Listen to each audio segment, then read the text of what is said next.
Welcome to Scripts and Giggles with Shoshana. And Marnie. What does that sound like? What you sound like? Yeah. I don't know. Sometimes like I a wonder. doll. And Marnie. Yeah. Yeah, I'm Sweeter than you actually are. I was just very mindful of like that. Does that even sound like me? Not in real life. That's That's the nicest you're gonna hear, Marnie. Let's be for real. I've known you for 20 years. Listen, sometimes in your life you're looking for haters. Where are they? Where are they? They're in your house. They're sitting next to you on a sofa. Literally. You're like, what? A hater? My own friend did this to me? Yeah. Oh my gosh. Yeah. Instead of you to support me, lift me up. No, I said you sound sweet, but I get that few and far between. I get that tone few and far between. Yeah, because why would I be sweet to you when you treat me like trash garbage Fam. on the side of the road? Fam! You come into my home to treat me like this? I brought you wine. Yeah, which you also drank. It's not like the wine was for me. No, you're right. But if you were a truly polite person, you would have bought for me, bought for us to share. That's what I would do. Next time. Where have you ever bought? Actually, When I come to your house, you have brought 2 bottles. you're like, of oh, wine. I've got wine, and I've bought wine as well. You could do what you want with the other bottle. It's fine. It's called being a host. Don't do this. I know you're not familiar. Don't do this. I know you're not familiar with that. Like, lads, ladles, ladettes, whoever. I am a great host. Wow. I give everyone what I call the supermart treatment. So when She's you come never in, once offered me a supermarket. I have, and you said you've declined it Okay, we'll see. just because you're Ghanaian. Huh? So what, Wait, now is- Ghanaian people don't drink Is supermarket? supermart as popular? Supermarket is popular across Africa. What do you mean? I'm just trying to say. Here we go, classic Nigerians think they invented the universe. The only Africans on the planet. What the hell do you mean? Pretty much. Most people think that everyone's like all black people are Nigerian. No, most people until don't you think that. correct them. Most people don't think that. Go on. Do you know How how rare many- it how is many for times someone have- to think I'm Nigerian? Very rare. But I think you look predominantly Ghanaian. Right, so then how often is it someone's come up to me and think I'm Nigerian? Let's be real. Before they know you're Ghanaian, I've call been you Nigerian. I've been miscast Tanzanian Ooh. before someone would say I was Nigerian. Real? I don't look Nigerian. Apart from that, I'm tall and slender. And I could be an athlete. You could be, because our athletes win. Sorry, what have you guys won? No, don't even set yourself up like that. Name one thing you guys have won. Pride and God's glory. Okay, so yeah, I've won. Whereas my father won an actual medal at the Olympics. For real? Yeah, I'm not joking about How that. did I not know this? Very true. I don't talk about it. Just not something I ever talk about. 20 years. He's won 2 medals at the Olympics, actually. What sport? Not to like name and shame him, but Sprinting. okay, actually, yeah, that does make sense because we're black. What the hell? My dad was doing shot put. And I have those genes. Huh? I have those genes. We already talked about this. I could win a race. In your dreams. Okay, we'll see. Yeah, we'll see. When the summer comes, we're doing a sports day. Yeah, and then I'm gonna leave you in the dirt. we'll race. I just want the end point to have like no walls and no There'll be glass no doors. walls. We'll just have a little ribbon. line, and then we'll go to town and you'll be able to see who's the fastest. Yeah. I'm not running on grass though, Why not? because grass is not what you run on. Okay, we'll run on the track. Yeah, we need to run on the track. We need to be. We're gonna go to Battersea Jesus. and go to that sports place where we used to do sports yeah, day. true. And that is the only fair place. Okay, then fine. We'll see, and That's the then only fair place. you guys can bet who won. But There's no bet to be we made already because know I who's know gonna who's win. won. Niger Spirit, rise up. Yeah, you be wearing your flag. I'll be wearing mine. Doing my country proud. I wouldn't even be wearing my flag because I'd be running so fast it'd be on the ground. Yeah, and then I'll be stepping on it when I run past. Oops. Oh my gosh. No, Nigerian Yeah. people really think that they own the whole of Africa. We and can't it's help it. embarrassing. We can't help it. You don't own a single thing. Gold, pride. What did you pride on gold? That's what we own. First of all, Oil. Which oil, country was oil, called- oil. Which country was called the Gold Coast? Sorry, Not Nigeria. Sorry, let me just rephrase. Yeah. Oil, pride, music, culture, You didn't invent vibes. music. You We didn't invent vibes. music. You didn't invent We culture. invest. When Nigerians walk in, it is a vibe. When Nigerians walk in, the police arrive soon after. About. You guys are literally lowering the status of Africa every single day. About. Oh god. But yeah, sometimes you guys are a vibe. I'm not gonna lie. We are a vibe. Our food bangs. Jollof.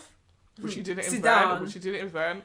We don't need to invent Which you it. didn't We invent. we elevate Which you it. didn't invent. We elevate it. Arguable.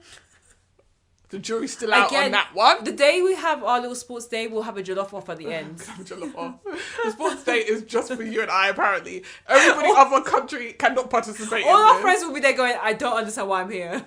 Yeah, you guys have to make jollof as well. We already know who's going to lose. It'll be you guys. But the question is who's going to win. Yeah. And then we can debate Ghanaian or Nigerian. Yes, And then finish. Well, it won't be a debate because some of us are natural cooks. And some of us order. When have you even made me foods? I made you mozzarella the other day. Fab, you put that in the oven and then called it... And who put it in the oven? Me or you? You did. You've never done that for but- me. Okay, maybe I didn't do that. I cooked. No, I will cook. I You've never cooked for me There was one once. time when you guys came to my house. That was catered You food. didn't cook for that exactly. But then you came to my house another time. I wasn't. So I right wasn't now- as proud. No, when you came to my barbecue. Yeah, I but wasn't who as was proud of my actually food. cooking? I was. Caroline helped. Who was but- the one who was organising the whole day? Me, Honey? fam. It's my. I think Tabby would beg to differ. She just is a natural role for her. She just takes Exactly. it on. So But I wouldn't really call it your barbecue even at this point. It was Tabby's barbecue with Caroline also there with a potato salad. Me and her worked together to make that barbecue happen. Because All I know we had is- to get the fire going. When Tabby said it's time to eat, we all ate. Nobody sat down when you said sit down. Tabby said sit down and we all sat down. Next time you come to my house, I'm actually gonna cook you food and you have to shut up, okay? Backkeeper. When Caroline came to my, 999 on standby. when Caroline came to my house, I cooked her food and her boy. I was gonna let him starve, but I gave him some food as well. And I've not heard them say anything about it. Yeah, Which is not great, I need is to. it? I It's not need great to. review. I need to Silence. praise my foods. I need to find a way to. Yeah. But she got an amazing one-on-one treatment that you guys have not received. That's why she didn't broadcast it. I don't think I want the one-on-one treatment, to be honest. The food was banging. I would. As you would say, but you wouldn't know the difference because that's the food that you eat. It's very true. It's actually very true. That you're so used to your own cooking. No, I surprise myself every day.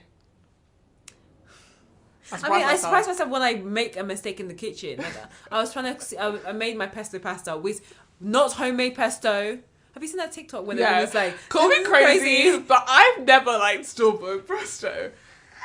Nobody's gonna call you crazy. No babe. one's crazy. I love when people follow up. Like, yeah, that's not crazy at all. I was in a cult for 17 years. I lived underneath the ground in a boat. Like, and they were like, what the? What? Some people's lives are crazy. Wild. Do you know what the one that was getting me the whole of like summer was the whole tell me one moment in your life that significantly changed the trajectory of your life, and people were going in like when I'm telling you, it started off with like the smallest thing where it's like the one I remember vividly is the girl was like, she must have been a child. She was playing with her siblings. They found a videotape in their parents' room, played it, and realized that the father had been abusing her.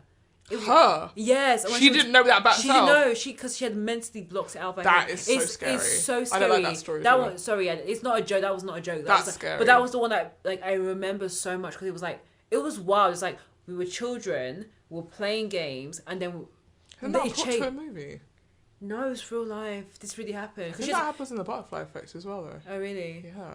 Yeah, maybe that. Yeah. Well, they sent him to jail. Like it's just. It's and also they were playing the videotape with the mum present because they thought, oh, we found this little videotape, mum. Let's play. And then that's when she discovered it. It's wild. I'd Sorry. be in therapy for the rest of my life. Yeah, it's wild. The one I heard today was this one was like, she was arrested by a police officer. Turned out that they weren't arresting her, they were actually kidnapping her. They took her to an underpass, they assaulted her, they left her by the side of the road. She walked on the highway to a police station, went to the police station, told them what happened, called her mum, and her mum said she didn't believe her. What? And the police, she couldn't go home because it turned out her roommate was the one who set her up to be kidnapped by the police officer. What? Oh my god! To this day, her mum is like, that only happened to you because you were dumb. No, I think there's this layers. There's so many layers to that story, and so many layers of trauma that you Yeah, can't because even. she didn't want, when she woke up on the side of the freeway, she didn't want to call the police because she thought the They'll police. will come and do it again. Turns out he wasn't a police officer. Oh, he was just some random. Oh, this is actually so messed up. That's the thing with TikTok. Like, I had to start putting a time limit on I have it. a time limit yeah, online. and I keep on ignoring. Yeah, Like, yeah. When if I'm watching something actually that's informative, like I watch a lot of, I get recommended a lot of hair tutorials because I just love watching people do their hair. that's true. Same. It's very entertaining. I love getting like new styles, but I feel like I've got my style locked. But my other thing that I've realised I really like as well yeah. is when people's hair goes wrong. Like I sent my sister one the other day because I was crying laughing. So we went to go and get like this chic like tussle bob. And they got it so short and she looked like that, you know, the meme from Fleabag where she's like, I look like a pencil. Yeah. She actually looked like a pencil. And she's crying in the video and I was crying because I was like, my God. how on earth do you yeah. mess someone's hair up this badly? And it's also, it's like, it's the way you're describing it, it's not even salvageable. Yeah. Like, you have to let that thing grow out. You have no, you can't I even would cut style it shorter. Yeah, I'd be like, it's a pixie cut now. Yeah. You can't, because you either you have to cut it to style it, or you have to wait until it goes long so you can style it. This happened to me recently. Oh yeah, you talked about it. Yeah, this happened to me recently. So last episode. now I feel like that happening to me was karma for all the videos I've laughed at. Because I still be laughing at the videos when I see them. I'm sorry, it's just so funny to me. The idea of paying money, like at least I mess up my own hair. You pay money to go to a professional hairdresser and they cut your hair like and this. And you know they're paying a lot. They're paying the 3 figures. And it always starts with them excited in the chair. Yeah, it's like, this is what I wanted, and then the photos will fire, and like, this is what I got. I'm like, girl. Oh, this is like the whole cut to them crying, feeling like, this is not what I asked for. Like, I'm just Girl. like, why would she do this? I'm like, Yeah. this is so funny. Yeah. This is so funny. This is what you get for being adventurous. Get the hairstyle you always get and mind your own business. No, but sometimes you want to try new things, try a new style. Like the style I've got now, I mean, it's rough and it's coming out this weekend, but I really love it. I'm going to keep on doing it. Don't say anything. I don't care what you say. I wasn't going to say nothing. I was going to Like, say, it's just I not, said the same thing to my it's sister, not and she the was- same as getting your hair cut. Yeah, true. Yeah.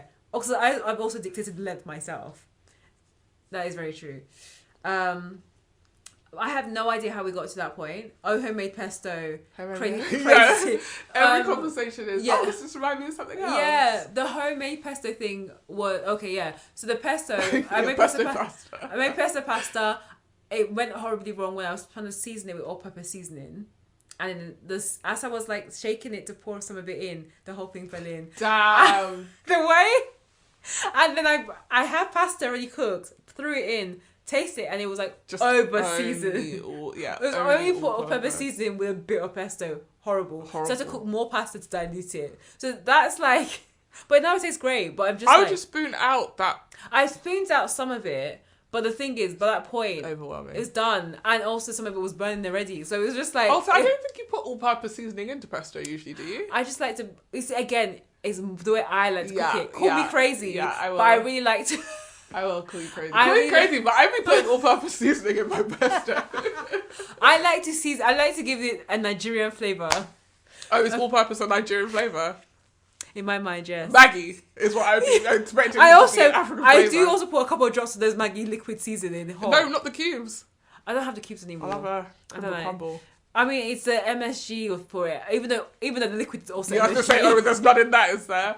All of it has MSG. Oh. Our friend Caroline, MSG queen. Just be pouring it When in I there. saw, we went to a barbecue a couple of years ago. When she brought, no, it was last Industrial year. size bag. And she was dashing it in all the chicken that we were about to eat. I mean, the chicken tasted sweet, but still, I mean, eating all it. of the MSG stuff has been debunked. Though, like The oh, this is actually really, really depression bad and for you. stuff. It's like it's actually it's a reasonable amount. Yeah. Like it is as bad for you as salt is bad for you. Yeah. Like But just it's don't over salt your food, right? Yeah, no, that's true. That is true. Anyway, But shall we get to pop culture news? let's do it. So this week has been an interesting week of celebrity news. To start off with, a bit of sad news as well. So Matthew Perry, who is most famous for playing Chandler Bing from Friends, sadly passed away in a hot tub. at the age of 54. Yeah, It's really really, sad. it's so sad. And it's like, my TikTok is now getting clips of Friends and like behind the scenes and things you didn't know, and some of his interviews as well. And it's so sad to see a life cut short. And he was so young. He was the friend that had, he was a friend. He was a friend of mine. He felt like a friend when you watch Friends. But alongside him playing Friends, he's also known for having suffered from quite a lot of substance abuse issues, drug dependencies. I don't know if it's alcoholism, but it was just a whole like myriad of like issues that he had faced, and he had come out of, worked on his sobriety, and was doing a lot of work to also help other people in the same situation. So that was the thing he wants to be remembered for the most. Of course, we'll always remember him as being from Friends, but it's just really sad. It's just sad to see that. Sad. And then I was talking to you about this off the air, but it's sad to feel like we're now in the age where like the people that we grew up with are dying as well. Who do you think you'd be the most upset when they die? From all the Friends? No, just in general. Beyonce. Yeah, I was thinking Beyonce. I would also really be like, I'm saying him because he's probably closer. Yeah. Which is quite dark, but when RuPaul dies, I'm going to be really upset. I don't have the biggest connection with him. So no, I know, but like he was like I get you. Close. Yeah. But yeah, when Beyonce dies, I'm going to be completely heartbroken. I remember when Michael Jackson died, and rip. Like as in that was a joyous rip for me because I didn't trust that man. I thought from when I saw Thriller, I said he's a bad guy. Oh my God. When I was a kid, like it's so interesting the certain things that like you just when you're a child. And you don't like there's some things that you understand aren't real, and some things that you understand are. For some reason, no one could. You couldn't tell me that Thriller video wasn't real. But the things I remember watching it because it's like Halloween just came. It was just passed, and I was looking at the Thriller video, and it looks so fake. So no, it's the bit when he turns around at the end and he has the contacts. Yeah, that's as freaky. A kid, I said it was real the whole time. Oh my God! I was shaking. I said I never want to watch this video again. No, there's a part in I was also scared. He was also because he turns and he looks right at you. Yeah, that is scary. I was like, he's gonna come through the TV and kill me in the night. There's a part in the dance break where like all the monsters turn to the camera, turn. I'm gonna watch that video. And it's like that is also kind of freaky. So I do actually think that is. Yeah, I do think I could actually do that dance. I think I could just from memory. Same. One thing, when he passed, I remember like the news coming, and then my mum like started crying. And the thing is, we were youngish. We weren't like super young, but we were youngish. Yeah, we were. And 2009, I think he passed. Yeah, we were young. But we were literally secondary school. Yeah, but okay. Yeah, we were probably young. like 16. Yeah, we were young. But he's definitely resonate at all. And then after there was like probably a period of 3 months where, I'll be honest, I went through like a deep dive of like Michael Jackson music, his documentaries, like to learn a bit more about him. And to the point where my mom was like, to all of us, like, enough. Enough. You guys are getting really obsessed about this like person who's dead. Do you have this thing when I don't know if I still have it, but like when I was young, if someone was dead, I was like, no, I can't listen. It's spooky. Really? It's actually very spooky to me to hear their music. Like it would scare me. Really? Because like I'm listening to a ghost's music. That's what it felt like. I don't think I had that. No, I don't think I didn't think I listened to Michael Jackson again until I went to uni. Really? Yeah. I don't think I ever had that. It just felt really spooky. No, every time I heard it, I was like, this man's dead. Yeah, I don't think I felt that. Because I loved a lot of music like from the 60s and 70s and 80s growing up. Yeah, but those people were never alive. That's the thing. Well, that's the thing. Is because like I didn't have that connection of like when they were alive because they were never alive in my lifetime. Yeah. So, or if they were very old. So yeah. I think that if anything, when he passed, I was like, okay, let's discover like why was this musician so big that my mum cried when he passed. I remember when Princess Diana died, and that was like a big thing. Like my family sat around the TV. That was such a big thing, and I was like, who even is this?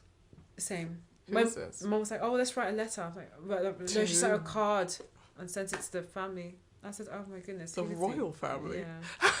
I was like, who's this person? I don't know anything about it. She also cried when... I remember watching the funeral as well. Yeah, same. I remember Princess Diana's funeral. And be like, those boys seem really young. Yeah, that was really sad. really young.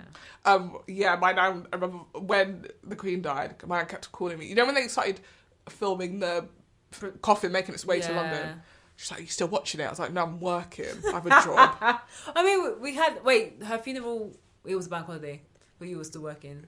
I was working on living my life. Yeah. I was working on we literally did our pod, we did the recording on that day Yeah, as well. Like, what the hell am I supposed to do about it? Yeah, my mom was crying. I was like, oh, wow. Like, then my sister turned around and was like, so when are they going to change the money? Like, again, Have they changed it? Yeah, it's coming next year. Okay, cool. Yeah. What? Yeah. She died this year? She died last year. She died last year? End of last year, yeah. But then Was the funeral this year? No, also end of last year. Oh, it was around this time, wasn't it? Yeah, around this time. And then the coronation was this year. Time is so weird. Time is so Time weird. has moved I thought so that the Jubilee fast. was literally this year. No, that was last year. Mad. I think that was his final send-off. He was like, I've done my Jubilee piece. She was probably dead at the Jubilee, we didn't know. There was a woman I worked with who had a conspiracy theory that she'd been dead for a year. Come on. And do you know what? Sometimes I like to live in her world. Yeah. I'm like, yeah, you're right. How spooky would that be? Come on. We just seen a hologram go into these events, and it was really just, she's been dead for years. Oh my gosh. When did her husband die? A couple of months before, No, right? it was a year or 2 years Really? before. Yeah. I think as soon as he passed, I think there was like a watch. Yes, of course, Yeah. because I remember the funeral for that, yeah. That was sad. Okay. Because it was in COVID. And like she was sitting by herself. That was very sad. That was super sad, actually. Yeah. There was like 5 people in there. Yeah, and she was just sitting there by herself, and then someone took that photo of her, and I was like, oh. Rip. But he had been dead for a while. That one I did. Remember that picture of him in the car? Oh my god! Oh my gosh, my lord! If I ever look like that, please put me in the ground. Please I put think me out of my misery. that was the face of I am tired. That was the face of you literally reanimated a dead body and it's driving a car. I've never seen a human being look like that. No, I've never seen a human being look it's like that. And I've seen a lot of human beings. Yeah, I don't know what it was. It's just because everything was bloodshot. Everything. And his eyes were so wide open and his mouth was just sort of hanging slack jaw. He looked like a zombie. Yeah, it was medication. Rip. They were literally keeping him alive. For the sake of the state. And Keeping look him at the state that the state's in now. Oh goodness me. But yeah, that was Matthew Perry. I think I'd be sad if Adele died. Really? Yeah, I'd just be sad because I'd be like remembering like Adele. When Adele broke, I was like in 6th form. Yeah, that's true.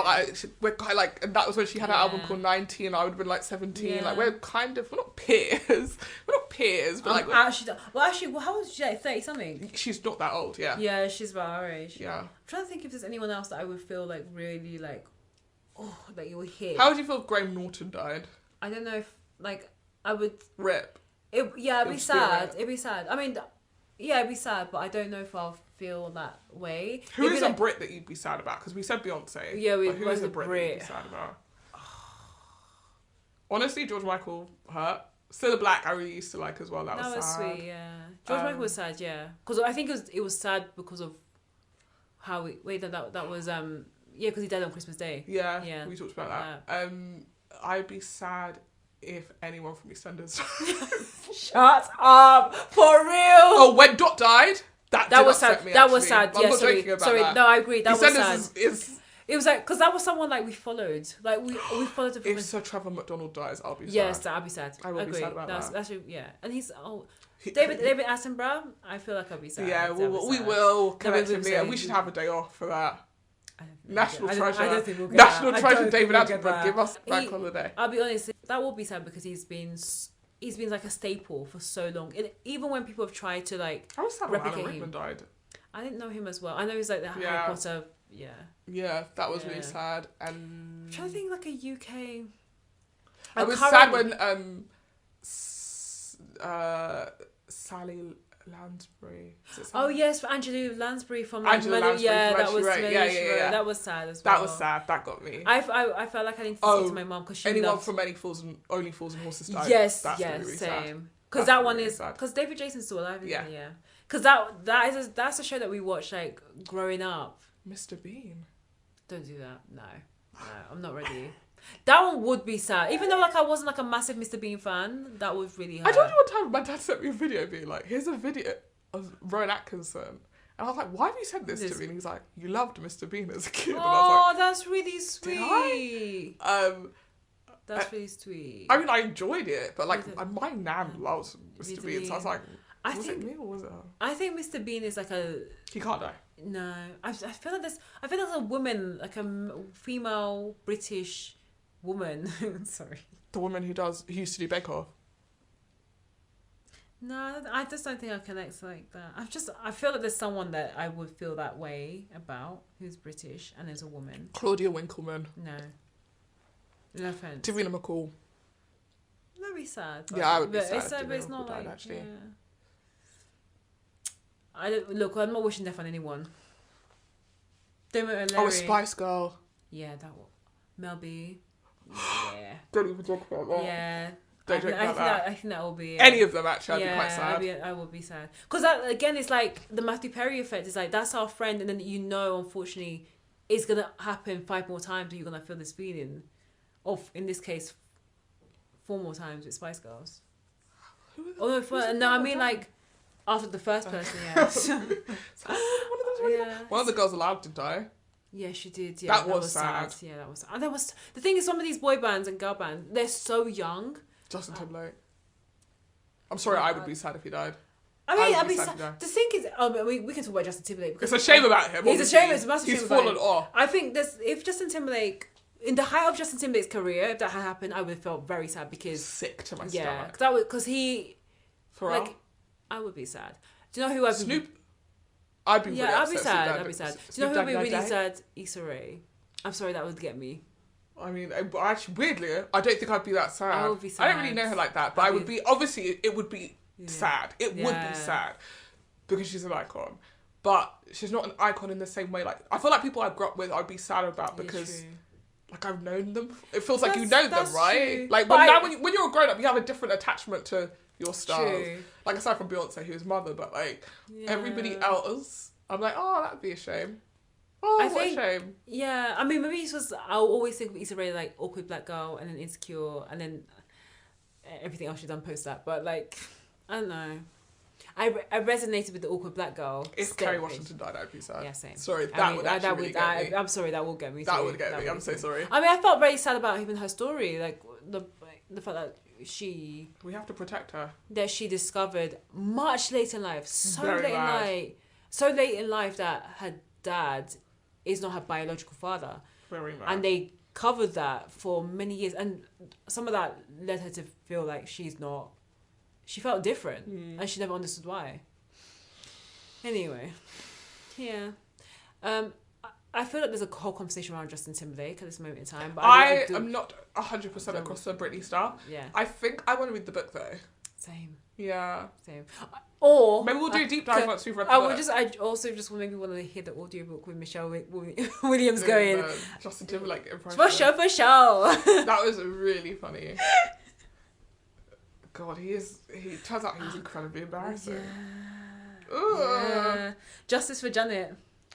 No, justice for who? JC Chavez. Oh yeah, that guy. But yeah, he should have been the breakout star. He should have. But I also do think Justin Timberlake was incredibly talented. Oh, and he was in the right room, in the right studio with Pharrell and Timbaland, and so literally, yeah, they loved his voice. They did. They gave him. So, and some of his albums, Suit and Tie, what was it? The 2020 Experience. The 2020 Experience. I mean, 2020. Yeah. The 2020 Experience was a great album. album. It didn't come out in 2020 though. No, I know, but it's just anything that's 2020. Yeah. It's like what did he put into effect when he said that? Yeah, exactly. 2020 Experience. What goes around comes around. My Love. Future Love Sex Sounds. That's his album. That was a great album. Like every song on that album, bangers. Every single one. Even the song he did with Beyonce. What's all that? I just thought of End of Time. Oh no, wait. It's End of Time. Yeah, it's a really good I just thought of that one he did with Madonna. 4 seconds. We've got 4 minutes to save the world. That I remember them talking about how they got that song because they were trying to write a song and they were getting frustrated, and then I think either Justin or Timbaland shouted at her and said, we've only got 4 minutes. This song is only supposed to be 4 minutes, and then that's how it goes. Madonna was like, 4 We've minutes. only got 4 minutes to save the world. Sometimes when I'm rushing, I'm like, I've only got 5 minutes to save the world. Wow, it's actually a 4 minute song. Yeah, it's got 4 minutes. but you're saying you've got 5. But I'm trying to say, like, I've only got 7 minutes between now. I've only got 27 minutes to get to it. Like, shut up. We've only got half an hour to save the world. Grow up. But anyway. Should we get to our review of the week? Yeah, let's save the world. So, this week we are doing part 2 of MAFS UK, Married at First Sight. A couple of weeks ago, we did a intro, or part 1, into season 8 with a number of different couples. It's been an interesting series, and we're just going to probably just pick up from there. Probably will give a quick update because between the 2 weeks we recorded, a whole bunch of crap has also happened. Of course. I can't believe the show has not finished yet. Neither can I. When they were like, it's the penultimate ceremony. I was like, let thank me God. out. Let me out. Even by the time this recording goes live, I don't think... a couple more episodes. There'll still be more, yeah. We've got a reunion surely as well. I don't know. You know that stage of like Love Island, the last like week, you just want to quit the whole thing. Yeah. I don't know if I'm close to that moment where I'm ready to quit and just jump in and watch a reunion and see where everyone is. Yeah, I fast forward through these shows anyway because it's boring. But like today, the dinner party. I mean, not today. I was watching the dinner party, the most recent episode, which was the dinner party today, and I fast forwarded through so much of it. Really? Because what is the point? No, there's a lot of now chat. it's time for us to all read letters where we tell each other that we suck and we should break up with our partners. Right, okay, got it. Next. Like, boring. Yeah, it's just... It becomes repetitive. And I think what annoys me, and I know there was a reason for it, but bringing all these new couples that you don't even connect with. Who haven't had enough time No. either. Like, I just don't really know what they're supposed to say. They've been in the show for less than 4 weeks and it's going to be over soon. Yeah. And they're supposed to be in the same position as couples that have been in it from the beginning. Yeah. And you're literally setting them up for failure. Oh, and 100%. And then everyone's comparing themselves to the other couples to be like, well, you know, so and so have seen to progress, and how do we compare? And you guys have only been there for 2 weeks versus these guys who've been there for 2 months. Yeah. So, yeah, I don't know. When we reviewed part 1, we talked about a number of different couples: Ellen and Nathaniel, Jay and Luke, Laura and Arthur, Peggy and George, Portia and Terrence, and JJ and Bianca. I think it's worth us just giving a bit of an update where some of these couples are or not. Who's up first? Ella and Nathaniel. No longer together. Yeah. As we said, I think we said in the last one that Yeah. Nathaniel had walked, but Yeah. Ella is now back with JJ. And they came back onto the show. And they want to convince us that they're the most happily married, the most happily together couple. I don't care. I don't care. I don't care. Like, every couple that comes back on via nefarious means, i.e. they were in a couple with someone else and then cheated with somebody else, I don't care for. No. Like, what we can't be seen to be condoning. Like, I don't think of myself as a very moralistic person. I feel like sometimes, you know, maybe you meet the love of your life and they're in a relationship, you can't help it, whatever. Like, but I also don't think we should clap for them. like, and that, like, Ella and JJ really expected that kind of reception. Oh, 100%. And they were really getting on to Eric and Jordan, who were like, I'm not comfortable with this.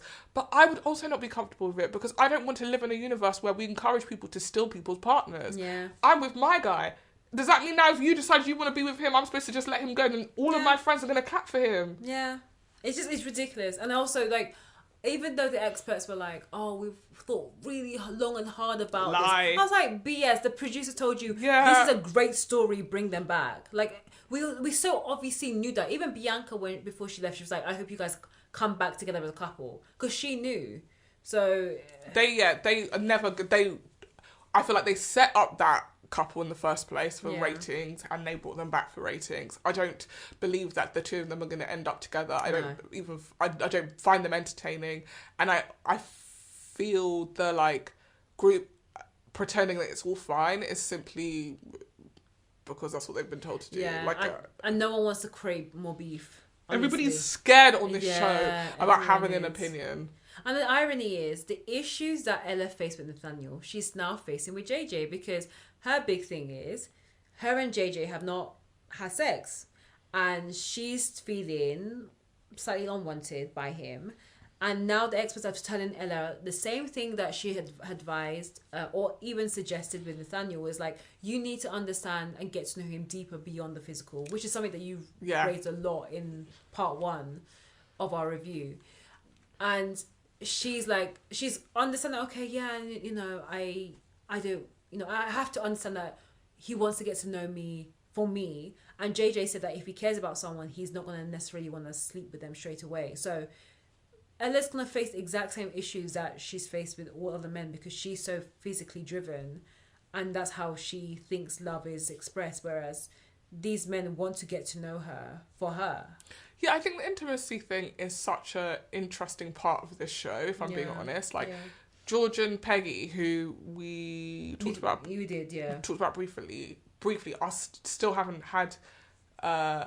consummated their relationship. Yeah. And it's really interesting because, like, on the one hand, this is a TV show. I'm not going to give it up to this guy for the entertainment of the show just for him to clown me later on or check out of the relationship because he only did it for entertainment. So I get that.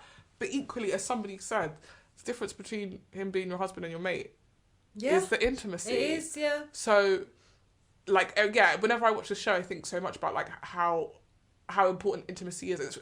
What I find really interesting about Peggy in particular is when she said, I don't care about having sex, actually.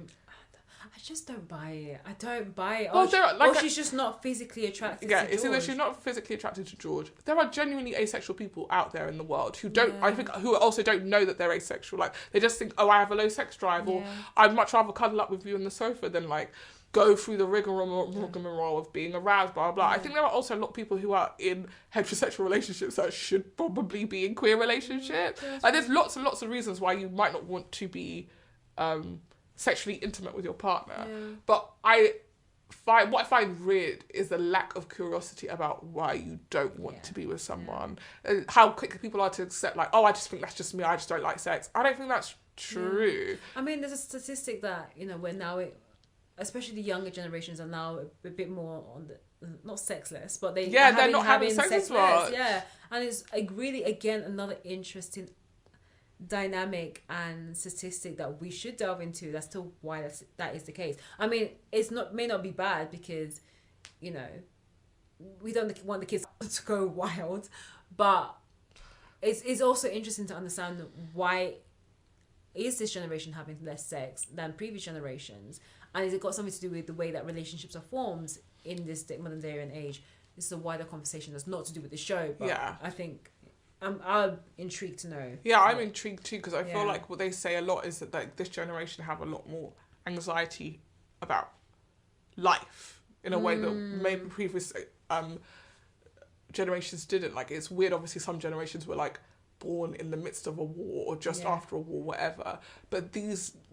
like, Gen Z are people who are growing up through, like, the very real threat of climate change and global, like, warfare, and we literally are in the midst of 2 wars right now. I can totally understand why it wouldn't be top of your mind to be like, should I go outside and get laid? In the way that, like, it might have been for people in previous generations, because they didn't have... You also just didn't have access to those things. Like, it's out of sight, out of mind back in the day, but now... you're never away from things. So I wouldn't be surprised if it's just really hard to connect with people or put that to the back of your mind when probably most of the friends you know online or you met online. That's true. Like, I don't know. It's a very riveting topic, and I'd be really, really curious to know more. And also how you even measure something like that. Yeah, unless I'm assuming they're just doing surveys. Like, samples of certain people and asking them how many times they have sex a week, month, year. Their average sexual partners. I think it's a really interesting... Do you work for the survey? I feel like you don't want the questions. My background is like from research, like here we go. Research and she's the person doing analysis, and it's interesting. But I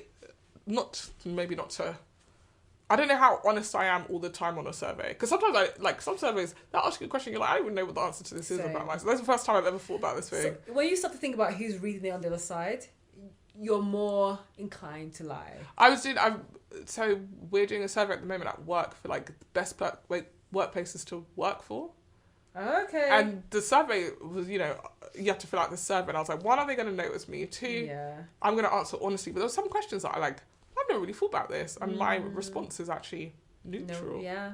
What that mean? I have zero opinion on this. Yeah. Or something's non-applicable because we don't even have these. Yeah. So they're like, oh, does your employer have a good pension plan? I was like, we have our pension plan. I don't know if it's good. Or not, yeah. Like, you're asking me, do I know anything about pensions, bro? I don't know. Don't ask me questions like that. Anyway, so off topic. Yeah, let's move on. Jay and Luke are off the show. Bye-bye. They're off the show because they decided that what they was going to do was roll up to someone's house if they had beef and then attack them. That was Luke, not even Jay. Why did you... I'm not being... Sorry, let me calm down. If you know your man is a hothead... because he's already popped off before and you've had to tell him to chill out. Why would you follow him to go to someone's house? Is he going to have a civilized conversation with him when he was banging on the door? Oh, I knew that was a problem. The minute he started banging, so for context, I don't even know how it basically, they have these, towards the end of the series, to stir up drama, they put the couples together. And they put all the boys on one event and they put all the girls on another event. At the boys' event, Luke said, I worry that my wife could be a pushover. Because if someone is a pushover, they give you an inch, you're going to take them out. Yeah. Are we going to really sit here and say, if you had the opportunity to rob a bank and not get in trouble, you wouldn't rob the bank? Yeah. That's what he said. They now have dinner, collectively. Luke is ill, conveniently. Yeah. Jay is sat next to the world's most, honest, can't help but say his opinion person, which is Jordan. Yeah. And Erica says, oh, I heard an interesting thing from the boys' day that your man was saying that, if you could rob a bank for free, would you not rob a bank? Basically implying that, if he can get away with cheating, he's going to cheat. Jay then gets really upset, doesn't spend the night with her husband. The next day when they meet up, she says, I had heard basically that you was disrespecting me by saying that, if you could rob a bank, you'd rob a bank, which is what he said. Yeah. He then gets very emotional to the point of crying. People are trying to mess with my relationship and that's not fair, which I don't think anyone's trying to deliberately fuck with their relationship. Yeah, I think they're just reporting what you said. Yeah. And what I find interesting about those things is people will never think, maybe I shouldn't have said that because it could be misconstrued. They always think, someone's trying to fuck with me. You actually did say those words and you can't even refute that you said that you didn't say them. You said them. You're now saying, but the context was blah, blah. It doesn't matter what the context was. Did those words come out your mouth? Because that's what they said you said. Yeah. He decides, let's go and speak to Jordan. Since Jordan's the one who said it, and find out why he said it. They go to Jordan's house. Luke is hammering on the door. Bang. Obviously, inside Jordan and Erica, who the hell are who's knocking on that door? Me personally, I wouldn't answer the door. No, because I was taken aback because the cameras are watching them, and the minute that banging happens, you just see them startled. Yeah, it's actually quite loud. Yeah, they're all starting to think, oh shit, should we call security? Basically, yeah. Jordan opens the door. Apparently, Luke immediately tries to enter the house, which, Yeah. This is I'm sorry, but this is knocking on someone's door at etiquette 101. If I open my door, you're not walking into my house. Yeah. Where's the hello? Why are you here? No, the minute he didn't even get to say hello, he was like, "What have you been saying? What have you been saying?" He's entering the property. Yeah. Stand out there and have a go at me. Yeah. Why have you walked in my house? And then he was literally squaring up to Jordan. So they have an altercation where I don't know if Jordan's trying to push him out the house, if he's trying to get in Jordan's face, whatever it is. Jordan gets upset. Security is called. They have to pull them apart. And in the end, the show decides that Luke can no longer be on the show because he was aggressive towards Jordan. It also turns out Jordan and Erica, and I think they mentioned it earlier, have had domestic violence in their past. Yeah. In their past, sorry. And that was very triggering for them. And this again, we'll talk about Jordan and Erica later, but this is the stuff that makes me nervous about reality TV in general, and about how far we're willing to go for entertainment. Because if you know that about them, why would you allow them to be in a position where someone could It's like attacked him. Because he did go there but from when you knocked on the door like that, you went on there on smoke. Yeah. You didn't go on there to be like, I would like to have a conversation with you. You went on there to fight me. 100%. And the show also keeps putting Jordan specifically in a situation where he is being asked his opinion just to be attacked by the people that he asked, whose opinion he has to give. I do agree that there are some prompting for Jordan to share his opinion, but I do think there are some times when he just shares unsolicited advice. I think he doesn't. Which gets him in trouble. I think that you're right, and I think that there are often what happens as well is he's prompted, he answers, and when the other people get defensive, he doubles down. Most people would just be like, oh, okay, let's leave it. Yeah. He's like, well, that was my opinion, so I'm going to say it. And that's his problem. Yeah. Like, he can't read the room. He can't read people's reactions. Yeah. He just feels like, oh, I'll just keep repeating what I've said because I don't think I said anything wrong. I've simply answered the question. But he's not ever intuiting that you are upsetting people are getting upset, and maybe this is not the time for that conversation. So yeah, to an extent he's definitely at fault, but I don't think he is trying to be malicious. No, but the show keeps putting him in situations where people are getting so riled up that they want to fight him, and if he has a history, one apparently it turns out he has OCD as well, recently diagnosed OCD, and a history of domestic violence. This is not a safe space for him to be in. No. At all. And again, it's all going back to the casting and why they were selected. Yeah. But it's usually for the drama, if more than anything else. The thing is, they're not actually as a couple interesting in any way. No, they are more interested by all the other couples. Yeah. They spend most of their time, especially the time that we see them on camera, talking about the other couples and saying that they're the best. Yeah. So they are themselves. They don't have anything going on. They're not interesting people. Sorry, they aren't. So I can't work out why they would be cast if not to put them in situations where they would be upset or anxious or forced to behave in a way. I don't know. I don't like it, if I'm being honest. Like, I don't know. Maybe Jordan's the bad guy. I don't know. Because we never really know the truth with these shows. No. But if he is struggling, which after this incident, it really feels like he is trying to close ranks. He doesn't want to be around anyone. They're supposed to do the couple swap challenge where, you know, you spend the day or the week, I don't know, with another partner. Yeah. And he's just like, I can't do that. Yeah. Like, I just can't do it. I can't deal with you being with someone else. I can't deal with being around other people. I don't want to do it. I don't want to do it.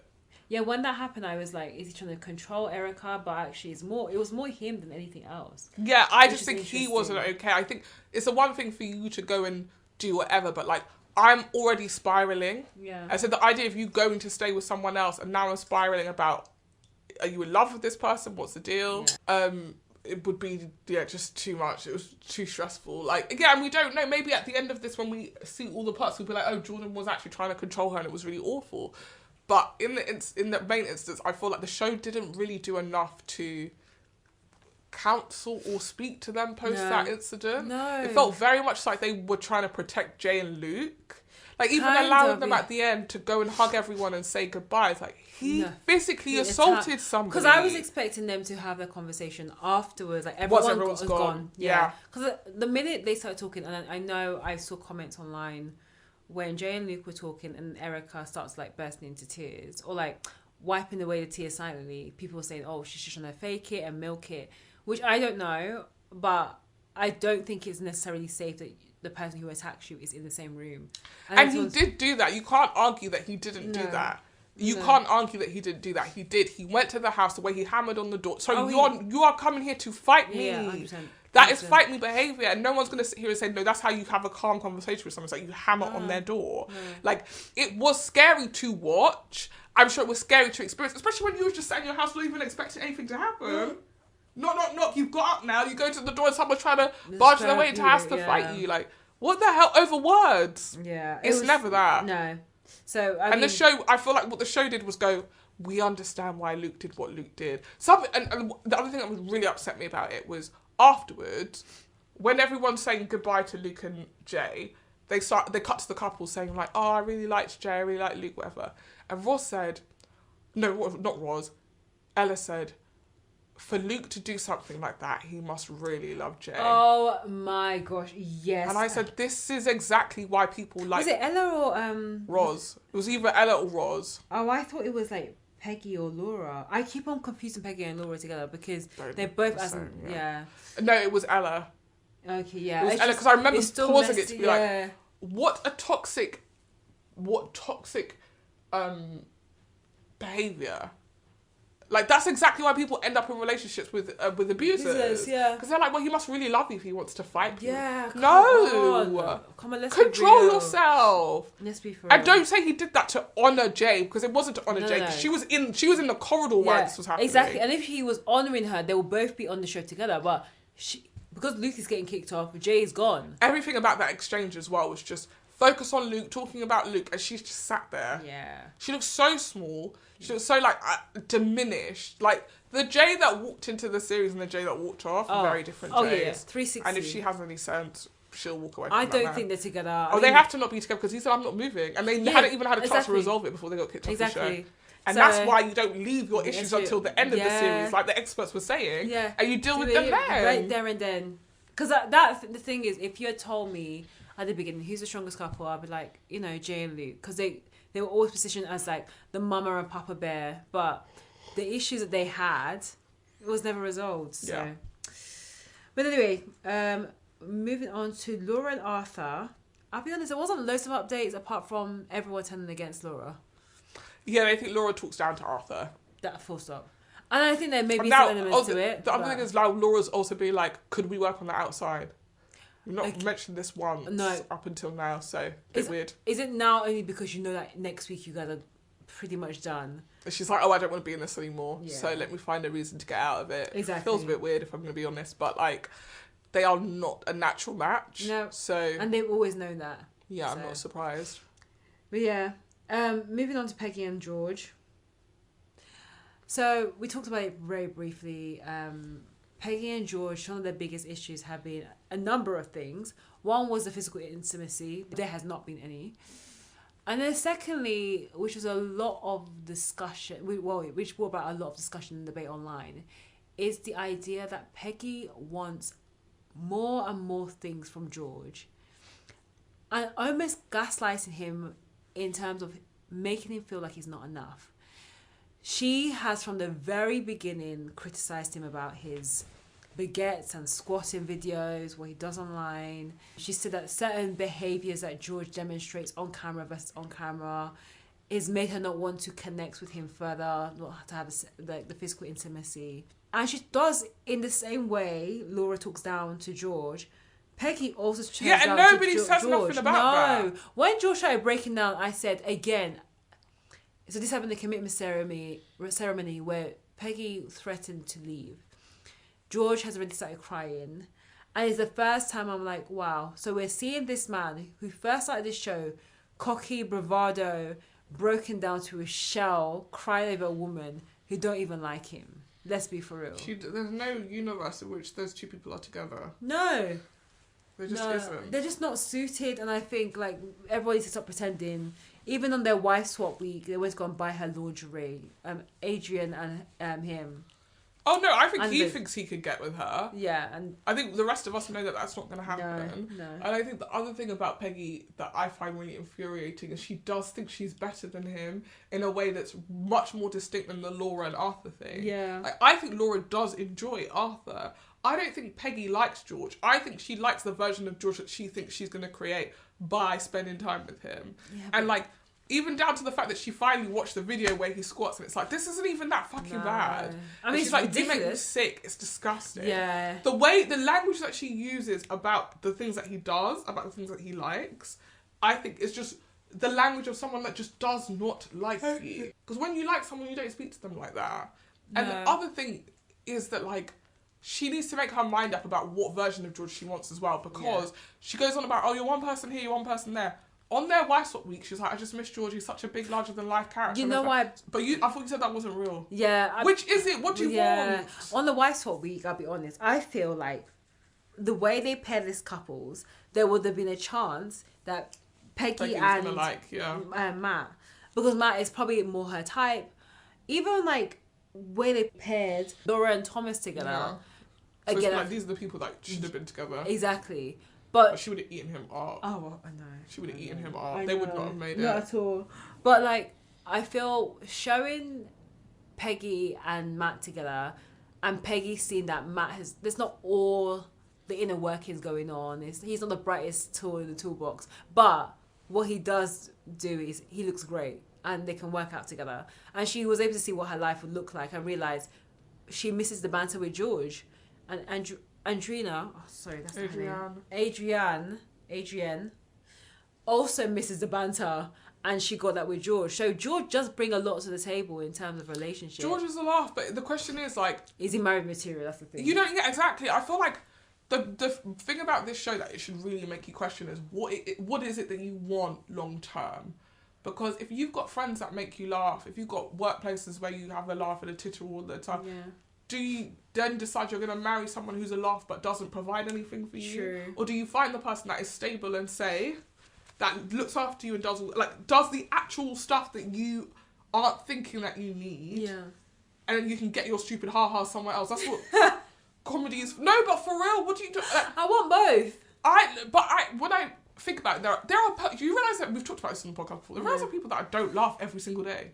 Yeah, no. There are people like that. It's a hard life. We don't know what that's like because that's just not because we're hilarious. We surround ourselves with, right? Like we're laughing all the time, even when it's like you should be crying. Yeah, like, this is not. Life is not good. Yeah, but you're ha he and that is the kind of person that you are. Yeah. Some people aren't like that, and I don't think that's necessarily makes you not a good fit for them because who knows? Maybe you're the person who provides ha-has to them. True. Maybe in spending time together, they give you times where you need to. You know, it's not every day doing a laugh. No, sometimes take your life seriously. No, it's true. I mean, definitely. And e.g. for them, you're like saying, not every day take your life seriously. Sometimes have a laugh. As a fellow comedian, I understand. Oh my god. I understand the importance of making people laugh. There are certain things that like. I know for a fact, if I was with someone who was exactly like me, would never get done. Yeah, it's true. And sometimes you need someone who's like, I don't find this cute what you're doing right now. Get up, get dressed, this needs to get done. Yeah, so. And I don't want to have to be that person in my relationship. I want to be the one that gets told off. I don't want to be doing the telling off. I mean... I want sometimes for my husband to look at me and not be impressed by me. Literally by my like, oh, do you know what I did yesterday? I drank too much. Then I don't want him to be like, ha ha ha, you're bad. I want him to be like, you're a grown woman. How many times I'm gonna have to pick you up from the club? Wow. Because you're throwing your ass in a circle. Wow. It's 3 a.m. You've got 3 kids at home. Grow up. I can't believe this. But I want to grow as a person. Yeah. I don't want to just stay exactly the same as I am now. Because That's I've true. only achieved what I've achieved to this point. That's true. Can you get me to the next level? Okay. I don't know what the next level is. No, that's the questions you throw at the day. Yeah, but that's what I mean. Sometimes you just don't know what the next level is. So you're at a stage in your life where you think this is what you want. Ha-has. I want ha-has. Yeah. But what she said she wants is, I want a best friend. Your best friend doesn't have to always make you laugh. That's true. In fact, I think when I think of my best friends, sometimes a lot of what you're doing is either tough love Yeah. or giving them a pep talk. Hey, honey, you're that bitch. Yeah. Go out there and show everybody you're... And that's not a ha-ha thing. That's actually a serious thing. Yeah. So it's not every day doing jokes. I think... Again, I love jokes. I love really a am joke. an advocate for jokes, but I do feel like it's so... I don't know, it just feels so, like, immature for you to be going on and on about how you want to laugh. You want to laugh. You want to laugh. I'm not saying laughter is not important. But that doesn't pay your bills. No, I think there's a balance. And I think where these matches are failing is because there isn't enough balance, really, in terms of... Yeah, because they haven't cast normal people. They've cast characters. No, they have. Because even Peggy as well, like, when we saw her on Take Me Out with her Oh, she was smooching that guy down. A lot. And there was a lot of banter and all that kind of stuff. So, of course, it was a long time ago, but... I think it's just very different. They were talking about, oh, Peggy's a life with soul of the party. I was like, I've never heard Peggy interesting once on this show. 100% no. She spent all her time just talking about how much she hates George. Yeah. But who's next? Ross and Thomas, they're my favourite couple. I don't like them. Why? I think Thomas is out of Ross's league. Ross couldn't touch Thomas. Thomas is a prince. Thomas can get what he wants. Thomas was Prince George. Thomas was Prince George. Like, can you not see it? I don't like how Ross treated Thomas at the beginning of this marriage. He really thought she thought he was punching wrong way round. Yeah. I think that I didn't like how much, I don't know, it felt like a wobble that I couldn't quite place what the wobbling was about. I think he wasn't being intimate with her, which I get, but like, I don't know, I find it so interesting. Like, for me, I don't know about you, but like, if I felt insecure about something, like, oh, I'm dating this guy and he doesn't seem to want to touch me, and I had a conversation with him and he said I was in a relationship where someone made me feel like shit, I feel like what I would start to do is be like, okay, I understand where he's coming from. This is going to probably take a little bit more time than I thought. But like, I feel reassured at least that it's not that he thinks I'm a dog. Yeah. I feel like he was telling her, I've been through something quite traumatic for me, actually. Like, it's really affected my self-esteem. And she was like, yeah, I don't really care about that. Yeah, I think at the beginning, Ross was very cold. Very, very cold to him. And she's definitely thawed, like, just a little bit. And then, the worst thing is, talking about intimacy, she had sex with him and she was like, I don't even like him. Yeah, that one was messy. That would have absolutely broken that should have broken the relationship. If anything, I think the experts should have stepped in and been like, there is a duty of care. Yeah, this is abusive. That's abusive because you don't care about it, and he's having sex with you, thinking, oh, we're both on the same page, and realizing he's vocalized to you that he's been with someone before who made him feel like dirt, cheap, nothing, and then you have sex with him, you're like, this has actually made me like you less. Yeah. So now I'm sitting here being like, I'm not a good partner, and I'm bad at sex, and I don't deserve love. I kind of hope they're still together, and I kind of think they are.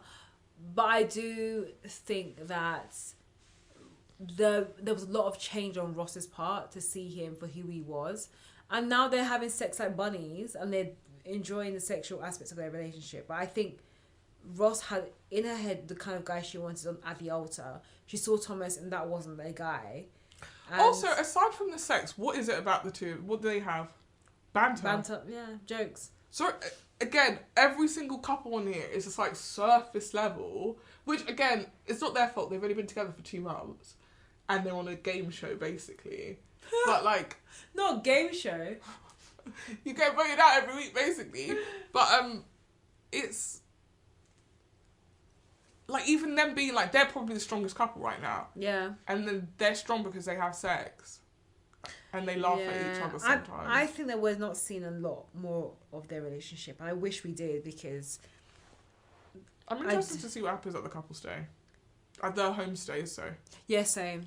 But when when Ross's parents came over, they were actually really happy with him. And they said that Ross looked the happiest that she's ever looked, which I know is very cliche because they all say it. But they talked about how Ross's like personality and character and integrity has also changed since being with him. So can I say something that shocked me to my core? Go on. When she started talking to her parents about them having sex. I'm so sorry. Maybe it's the African in me. I cannot imagine a time in my life where I will be talking in all honesty to my family members about how often or how exactly I'm getting my back blown out. Are you out of your mind? Oh my god. I've heard like my aunt and uncle discussing, like I've heard my uncle make a like crash joke to my aunt. Yeah. About her husband. But that's not to me. No. And that's not for me. No, I just happen to overhear it. I can't imagine just ever overhearing it. Just having a conversation with my uncle and him being like, well, you know, you better make sure you spread those like what? No, fam. No.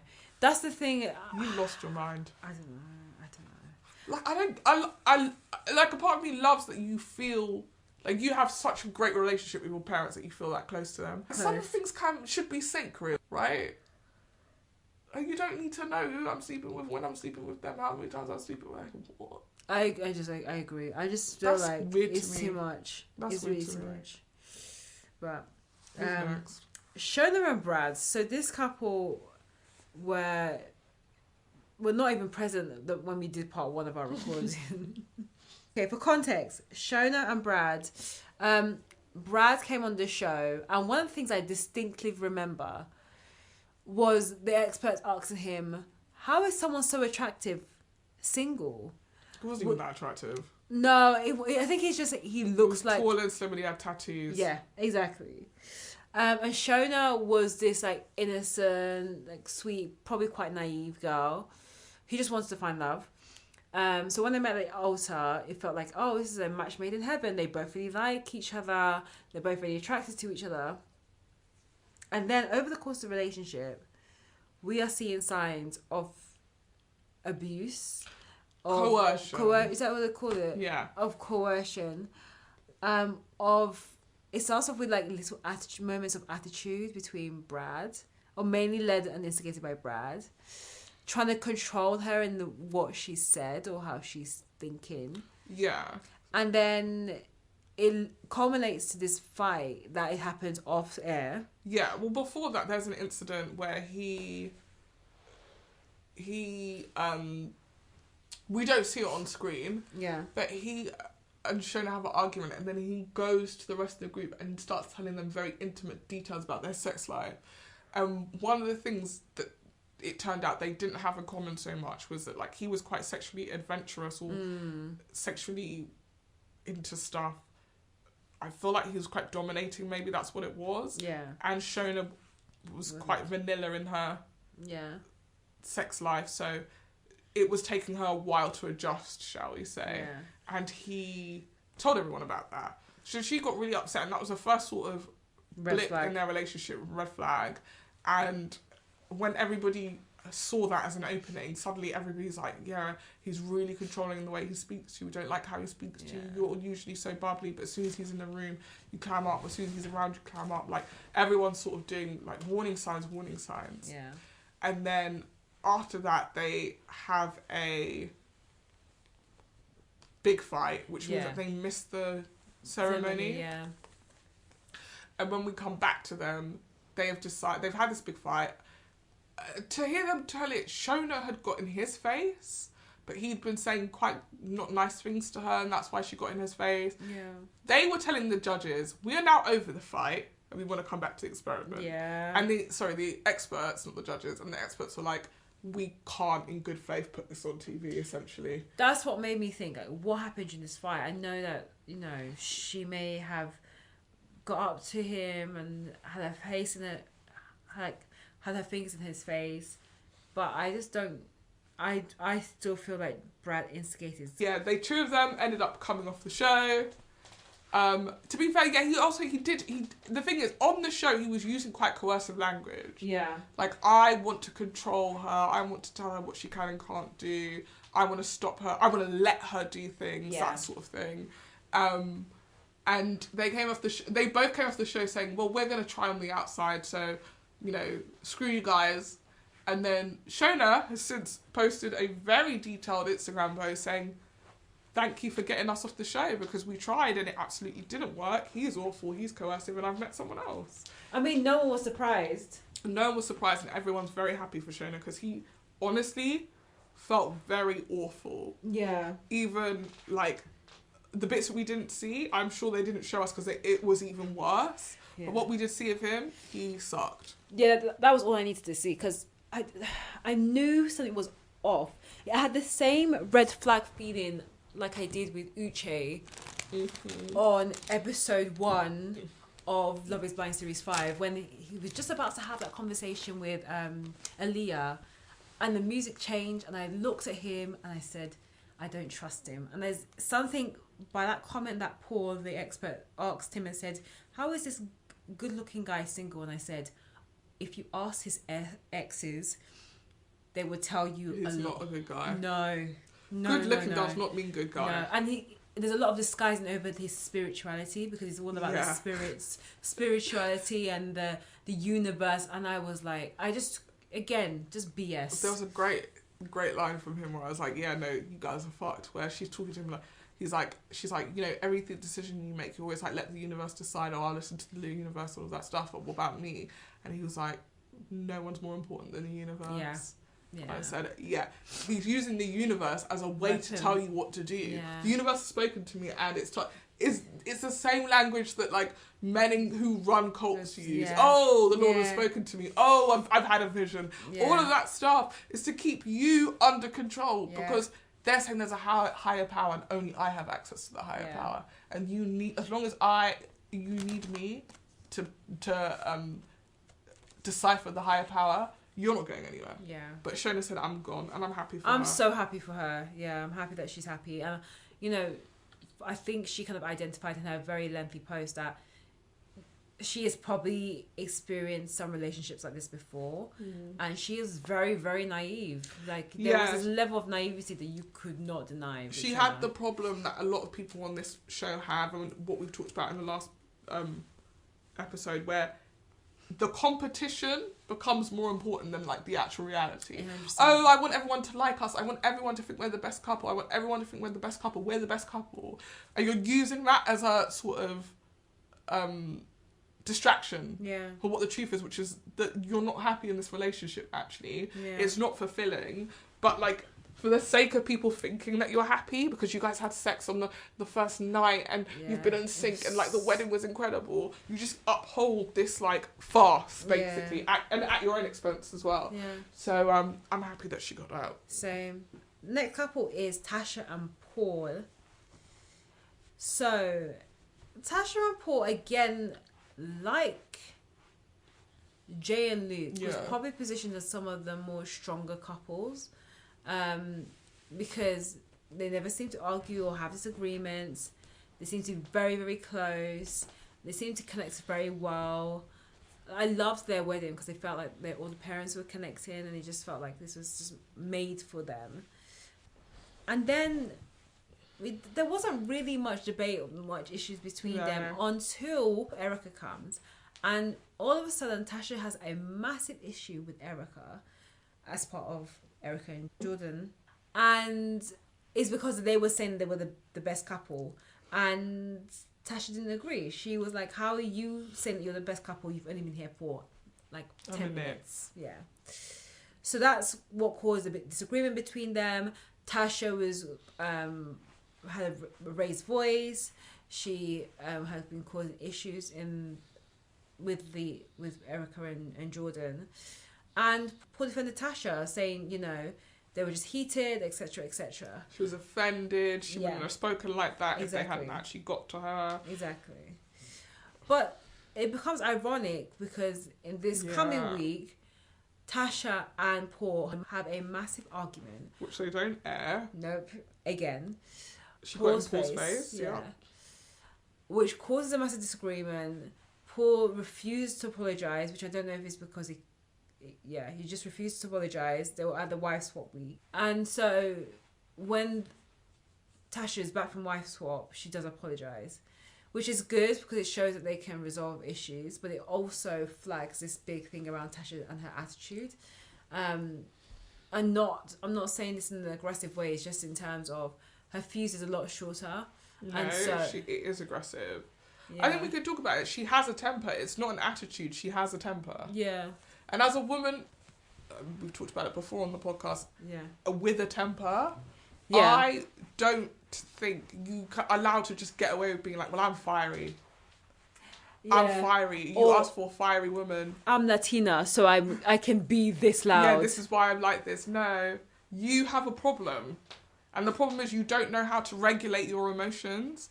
And the reason why you don't know how to regulate your emotions because maybe in the past when you tried to express how you felt, somebody made you feel like you weren't allowed to feel that. So what you learnt to do is bottle it up until you get to a point where you explode, or you perceive certain other people's responses to your emotions as a fight, and so you go into fight mode. Yeah. You have to work on that. You can't just continue with your life being like, yeah, here's my thing. If somebody looks at me funny, I'm going to headbutt them. Which is Tasha's default, honestly. You actually can't do that. And like, I feel like the way she apologised to him was very much in that same way of like how a lot of abusive partners apologise, where it's like, well, it's in the past now, so let's move on. That's easy for you to say as the person who aggrieved someone else. You can't tell me when I need to be over something. I'll be over it when I'm over it. Exactly. You don't get to tell me, well, I've decided you need to be over it, so let's be over it. I don't like it, and I don't think that it's okay. And I feel like the show could really help a lot of people if they addressed that stuff than letting people just sit in it and ruin relationships. Like, she really likes Paul, Paul really likes her. Help her. Yeah. But I just don't... Because this will ruin them. Yeah, I don't think, because some of these issues are not shown at, like, the dinner party or the commitment ceremony or even the time at home. The experts are not picking these stuff up. But, I mean, and the Tasha Erica fight should have been well known. It should have been flagged that, you know, we don't want to condone violence. And also, there's a difference between having someone fiery and having someone assertive. Even though Paul requested he wanted a more fiery woman, I don't think he can handle her. And seeing it now, he crumbled. Yeah. He was like, I was crying, this, that, and the other. Like, it's not something that he is able to deal with. No. Like, there are people who, like, someone like Tasha needs somebody like Tasha. Yeah. Which is horrible. Those are the kind of people that end up in a police station, for sure. Yeah. But what you want is someone who is going to go toe-to-toe with you when you fight them. Exactly. And who's also going to wake up the next day and be like, anyway, who cares about that? Paul's not that person. Let's move on. He's not that person. He's not. He was hurt by 100%. the way that she behaved herself. And you could tell she was kind of like, why are you still going on about this? Yeah. And I can say that as a person who, you know, grew up in a house that was very much big explosive argument. 10 minutes later, what are you going to eat? Are you going to eat because I'm going to get something? Sorry, you call me a bitch and a slag and we're just going to eat food. Like, that isn't normal. No. It's not normal. And it's not a normal way to process your emotions, to have a big outburst and then to have nobody acknowledge it. Because it makes people, it starts to make you think that that's an okay way to behave. Exactly. Like, no one's going to call me out. So yeah, this is what I do when I get annoyed. I scream and I shout. I don't smash stuff, but maybe I get to that point where I smash stuff and I'm expecting you to never call me out on it. No. Okay? It just doesn't work like that. Love you. No. Like, it just... Yeah. It's not healthy. No. Moving on to Mark and Sean. Mark and Sean. Well, rip to those two because it's done. Yeah. Mark is the most bizarre person I've ever seen. He was also on the episode of First Dates. Mark is a perfect example of why I feel like this season feels more scripted than others. Because him coming onto a show where you marry a stranger and saying my biggest fear is rejection is the dumbest thing I've ever... Like, you would write that into a sitcom. Man is afraid of rejection, decides to go onto a dating app or something where... Like, this is obviously the biggest platform with the highest likelihood that you will be rejected. Oh, yeah. I didn't sign up to date you. I'm going to turn around at the altar and see you. And that is when I'm going to make a decision. And I'm going to decide I don't want to be with you.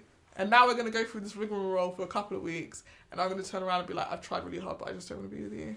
I mean, it's ironic because when they first met, Sean was the one that was more physically attracted to Mark. And Mark wasn't. And then...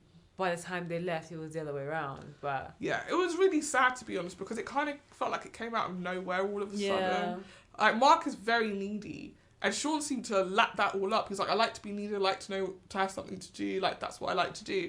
And then, weirdly, halfway through, he's like, oh, do you know what? I actually don't think I like him, and I don't know how I'm going to tell him because I don't want to break his heart. So he decides to tell him at a group dinner in the middle, so that they have to then go back into the dinner and tell everyone Sean's leaving. No. And then everybody cries and it's really uncomfortable. Oh my gosh. I think that where Sean was in the commitment ceremony with Mark, and for context, there was a game called Stick or Split where if you...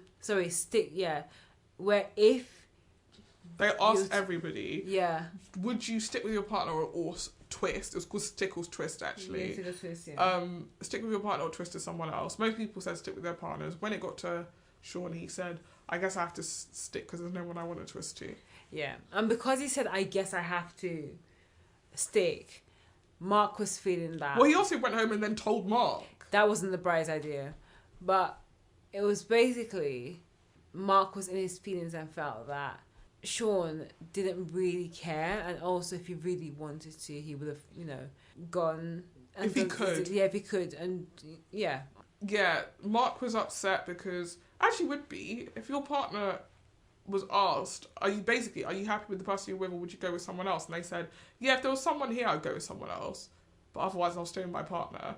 Who is going to be flattered or like moved by that, or feel like, yeah, that's the person I want to be with? Like, exactly. I think anyone would be offended by that. Yeah. Even if you weren't a person who was afraid of rejection. If I found out my partner in a room with other people, like, this is a chance for you to talk us up. I was running there and said, yeah, I would if I could, but I can't. Mm-hmm. I would have broken up with you that week, actually. And he's very lucky that Mark stayed.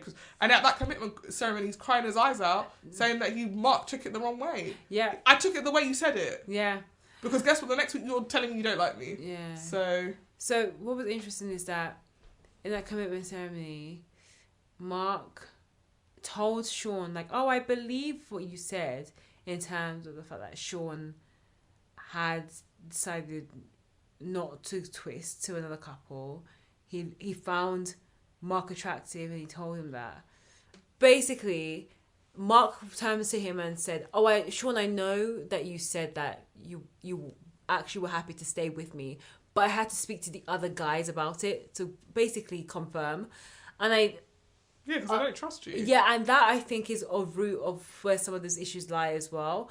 I mean, not to say that Sean telling Mark out of the blue that, oh, I don't want to be with you was right, because it wasn't. But I do also feel like Mark probably wasn't ready to hear anything that Sean had to say, because he had already made up in his mind that Sean didn't like him like that. Whereas on the flip side, Sean was really keen to build that relationship until it was too late. I do wish we had a bit more understanding as to why he changed up, why he decided to leave the experiment so quickly. But we'll never know. Next couple is Jordan and Erica. Yeah, Jordan and Erica from the beginning just seem like they're madly in love with each other. They go on their honeymoon, they're very happy. They're both very young. They're both attracted to each other. Jordan has the weirdest hair. Don't get how it works. He keeps comparing himself to that guy, Jack Grealish. Is it Jack Grealish? Yeah. Singer, right? No, he's a footballer. But like, I don't get how his hair stays like that. I'm really confused. I'd like to see it up close person, because I actually feel, anyway. I think he's a roller. No, but what I don't understand is that the front, that's not a hard thing to get your hair to go back. So why is that a look? You just brush your hair back and to the side. Yeah. Anyway, I didn't get it. And it looks kind of short in the front as well. But, yeah, their problem that Jordan and Erica have is that they seem to be rubbing everyone the wrong way. At first, it actually is like just Erica and Tasha. But then it turns out like Jordan's opinions are Luke is being rude to him every time. The other boys are slowly getting offended. And it just becomes like every single time Jordan opens his mouth, everybody's pissed off. Mm-hmm. And so they are becoming sort of persona non grata, which I haven't said in a really long time, at these dinner parties and at the ceremonies. And it's obviously bothering. You know, weirdly, what I like about them is that they're literally as bad as each other. Like, it doesn't bother the other that the other one is putting their foot in the mouth all the time. And in the argument between Tasha and Erica, Jordan sticks up for Erica, and I really liked that. I liked that both Paul. I mean, I did like on Paul's behalf, because I was like, your girlfriend's not in the, your wife's not in the right, but yeah, you should back your partner, and that's nice, I guess. Then obviously this thing with Luke and Jay happens, and Jordan decides not to do the wife swap. Afterwards, they have a dinner party, which they always do, and at the dinner party, it becomes clear that Erica is now jealous or upset that she didn't get to do the wife swap because everybody else said they had such a great week, which everyone's talking out their arse. I don't think everybody had a great week. Mm-hmm, yeah. She tries to bring this to Jordan's attention, and obviously he's upset because he's like, I feel like we had this conversation ages ago that we weren't going to participate in this. You know why I didn't want to participate in it. You said you were okay, but now you're telling me you're upset, which I think is just a communication issue. I think that she's trying to explain that, like, it's a shame that I didn't get to do it. I'm not saying I regret that I didn't do it. I'm just saying it was a shame. But he's sort of registering it as, like, you stopped me from doing something I wanted to do. So he got defensive, and it escalated. They had to walk out of the party. They went out, and she was like, every time I try and tell you how I feel about something, you just get upset and throw it back in my face. He, again, is doubling down and being defensive and not opening his ears to really listen to what she's saying. And it kind of feels like this is not the first time they've had this problem. Like in the love-hate week, when Erica said the things she didn't like about him, he also got really defensive about it. And then was like, but what, so you're perfect and you don't do anything wrong. And it's like, we can't talk about something that you've done without you immediately getting defensive and trying to flip it on someone else. But again, if you come from a home with domestic violence, or if you feel vulnerable because you've shared some sort of mental health thing with somebody, it would explain why you would be defensive at any point, because you're just thinking, oh, they're about to throw this thing back in my face. And that's, again, in terms of casting, I'm curious as to why they put Erica and Jordan on the show. But Erica, I get it, because she's the definition of someone who's feisty. Like, she's not going to put her hands in your face like Tasha might, but she has opinions and she sticks to them and she holds her own. But with Jordan, he literally has been shrinking on screen, I feel like, as the series has gone on. He's got smaller and smaller. Every interaction he has where the couple sort of all turn on him is clearly affecting him. And I just really feel like he shouldn't be on the show. And then apparently I'm hearing off the show that him and Luke's beef has been continuing. They've been at each other on social media. And now they're talking about how they're going to have a boxing fight. So it's, I don't know. I mean, Luke is old enough to be his dad. He should cut it out. And yeah, I don't know. Jordan seems like a guy who's a bit troubled. So I just don't think he should have been on the show. He just seems like a kid, really, that they've put on this show who is completely out of his depth. Who's next? Matt and Adrian. Matt and Adrian, again, seem like a couple match made in heaven. At the wedding, they're just immediately drawn to each other. Matt looks after his dad, who had a stroke, I believe. And Adrian used to be much bigger and has lost a lot of weight. And they just immediately warm to each other because they're both close to their families. Yeah. They go on the honeymoon, sparks are flying, they have sex, it's incredible. They have an incident on the honeymoon, however, where Matt says that he doesn't like the fact that Adrian likes to show off. And she's like, well, that's my personality. Like, I'm, an extrovert. I like to show off. And then she gets upset and is basically like, I feel like you are basically saying like who I am as a person is something that you don't like. Becomes a whole thing. He apologises. He says, listen, I'm a person who puts my foot in my mouth sometimes. I didn't mean anything by it. But I don't think that's true. I think he did mean what he said. Yeah. I don't get why she got so upset. If you're saying, yeah, I know I'm a show off, why are you upset that someone's acknowledged you're a show off? It's sort of like me being like, oh, I like clothes. And someone comes up to me and is like, you like clothes? And I'm like, why would you say that to me? Like, you like this thing. This is it's like, this is part of your personality. Yeah. And I'm saying, yeah, I can see that's part of your personality. I don't love it. But if you love it, I'll grow to love it. And I think what she was hoping for on the show, and as we go through the series, we'll start to see, is that she was hoping for the show to match her up with her perfect match. And that's not what this series is about. It's about matching you up with someone that they think would be a good fit for you. He's not her perfect match. He's not, outgoing. He's not the funniest. He's not, like, the life and soul of the party. He likes to go gym and he likes her. Those are his two things that he likes in life. So she's slowly, I think, getting bored of him and their interactions. But he seems convinced that they're actually the happiest they could possibly ever be. And at the most recent dinner party, when someone writes a letter about them and says that, like, I just don't know if you guys are a good match, she gets really upset. And he's just like, I actually think we've done a really good job recently, so everything's fine with us and everything's good. And it's just a complete mismatch between what we're seeing on screen, which is that she's crying her eyes out, and him saying it's good. So I don't know how long for this earth they are, because it seems very important to her that she's with someone who's both hot, which Matt is, and funny and interested and outgoing and all of these things. And I'm not saying that's impossible to find. It is absolutely possible to find, but this is not what this show is about. It's not called Perfect Match. It's not called Married at First Perfect Match. It's literally called Married at First Sight. We're going to put you with someone and you got to marry them. Yeah. That's what the series is. So and it's not even about looks anymore. That's completely gone. Yeah, I don't think it was it ever about looks? I mean, look at them on the show. I think the looks thing is like the sort of surface level version of the show. Is like you're coming to see if these people are going to be like, he's ugly, she's ugly. But the truth of it is like it's actually very rarely how the person looks, and it's more to do with like, I just don't like your vibe. Like even with Bianca and JJ, I think when he saw her, he was like, she's not my type. But had she been like, I don't know, interesting, or at least had the personality of girls he dated before, it would have been different. I think it's because she was quite shy and mincing. Yeah. That he was just like, oh, I'm used to dating women like Ella who are like flirty, in your face, want to fuck you all the time. And you're both not, you don't look like that, and you also don't act like that. So I don't know what middle ground we can find. And that's why I don't think JJ and Ella are along for this earth, because if dating girls like that worked for you, you would be wifed up. You wouldn't be on the show. Oh, 100%. Trying to find a wife who you've never seen before. Yeah. Like, I just don't get it.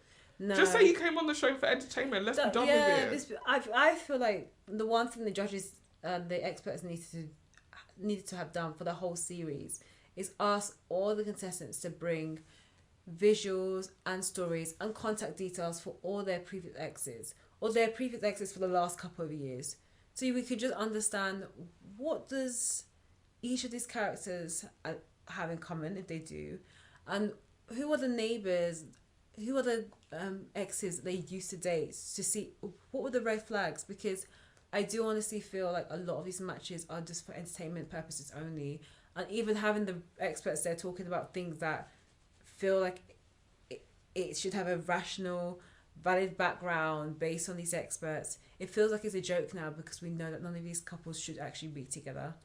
But yeah, I think experts is again a term Loosely, used loosely, because I think I think we said this on the previous season. There is no way that they are going to let those experts say or do what they need to do if it is at the expense of drama. 100%. So they would much rather say to them, listen, we want this couple to stay together, so don't go into it too much. Yeah. Or even if you go in on them, we've already told them that they're both going to say they want to stay. Exactly. So sometimes you just have interaction with those experts and you're like, okay, so based on this you have to go home, and they're like, no, I love him. Okay, go off. Those have been all the couples from Married at First Sight. And I mean, we can rate it after the show is finished, unless you have any strong feelings now. No, I guess I was just going to ask you, who do you think's going to make it? I mean, the only couple I actually want to make it is Thomas and Ross. I've already seen some spoilers of things that are coming up, and I can tell from that one major spoiler, I just know that a couple of these couples will not even see the light of day. Thomas and Ross feel like there's something that is organic that's been formed between them. It was a slow burn, but I'm all here for that. But yeah, I don't see it for any of them. Not one. No, not really. I just don't see it for any of them. I think that they're not people that should be worrying about marriage when they need to be in therapy. Oh gosh, this is the issue with Married at First Sight in general. I think this is an issue with all the dating shows. Like, I do think to an extent it might be time for me to check out of them, just because I don't like it. They are not trying to find love. Oh no. And so I don't know.